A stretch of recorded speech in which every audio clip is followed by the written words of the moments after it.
This is the Lone Crater YouTube. We hope this video helps. You start by assembling ingredients and heating the pan now. Place a large, heavy skillet on medium heat. Preheating ensures even melt once chips hit the surface. Layer chips in a single even layer so each chip melts later. Sprinkle 1/3 of the cheese and any beans first to anchor toppings. Once done, reserve salsa and fresh items at the ready. This active setup shortens cook time and prevents soggy chips, so you get crisp base and melted cheese without an oven. Now you continue by layering and controlling heat for perfect melt. Add another chip layer, then the remaining cheese in even distribution. Press lightly with a spatula to improve contact.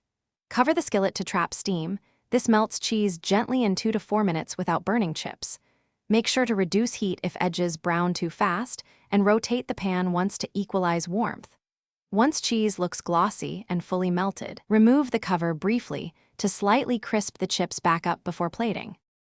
You finish by transferring nachos carefully to a serving plate and adding fresh toppings for contrast and bright flavor. Squeeze lime and scatter cilantro.